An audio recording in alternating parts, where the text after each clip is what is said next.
Welcome to the start of our measurement unit, which has been modified a little bit just based on time constraints. Normally we used to teach this the end of grade 9, but things have changed a little bit, so I have modified it. So we're going to start today with the metric system, which is officially known as the Système International d'Unité. We're going to call it the metric system. And I just want you to think about what year you think that was officially introduced. And so just kind of thinking along the lines of the units that you can see on the page. So that's millimeter, centimeter, meter, and kilometer. Those are the most popular ones, as opposed to the imperial system, which is inches, feet, yards, miles, etc., etc. So just take a guess in your head of what year. And it was officially introduced in 1976. And it's kind of an interesting thing because when we think of certain things, even though it's been our official metric system, our system for quite some time now, we still use the imperial system. So normally what we would do is I would have you estimate lengths of things, and that's one of the things that I decided was going to have to go just so that we could complete the course. So I'm going to give you some reference, but I think it's helpful when we're converting to be able to sort of look at our answers and think if they are realistic, I guess, if they make sense. And so that's one of the things that we're going to look at. So a millimeter is a really, really small unit of measure, and we don't use it too terribly often. But if I can try to just sneak this in here, wrong side, looking at the distance in between my thumbs, which you still can't see. So let me move that over there, right there. That's 1 millimeter. So super, super small. So one of them would be thickness of a dime, and that will be in the notes. Thickness of dime. So that, of course, would basically be its height, right? And the other one would be super important to also, you can see how I'm writing, oh no you can't, width of a grain of rice. That is what I'm writing. Let's just move that over here. I think I'll do that instead. So centimeter would be, again, distance between my thumbs. So right like that. So there are 10 millimeters in a centimeter. And I'm just gonna go, so diameter, because if I just said pen, right, you wouldn't know if that was the length, et cetera, et cetera. So and these are approximate, right? And I won't bother with the other side. You can just take a look at the notes for that. Meter, the most popular one, of course, is the length. So instead of just saying meter stick, we're going to say length of a meter stick.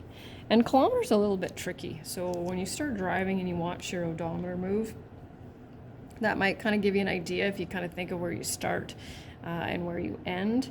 But one thing that I got from a brochure is that if you're familiar with the Yara Center, it's 2.89 laps around the Yara Center.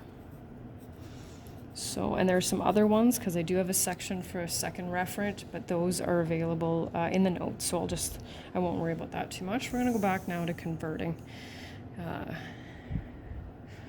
And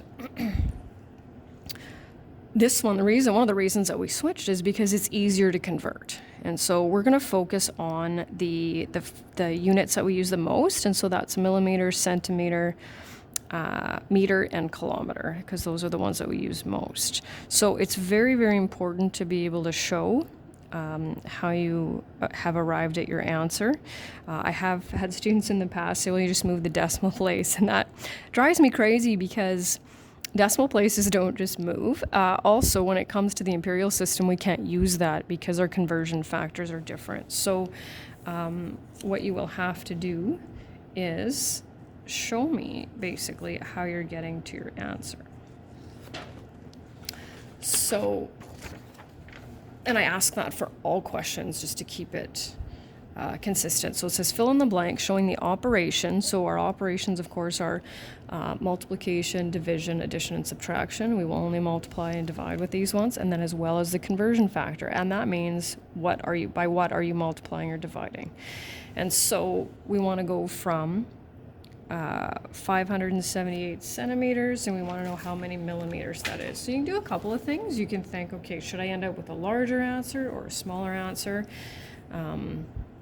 When we're going from here, so when we're up here and we're going down, we will multiply. And of course, if we're down here and going up here, we will divide. And so millimeter is a smaller unit.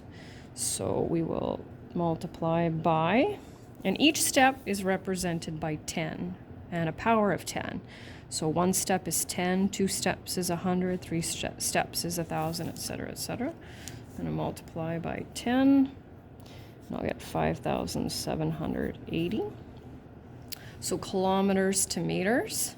So we'll just go back and look at our chart here. So kilometers to meters going down, and I'm going down 3 steps. So that's what I need to see is we will be multiplying by 1,000. Get 33,000 in there. So millimeters to centimeters. So now we're going to be going up. So because we're moving up, we'll have fewer centimeters, which means we need to divide.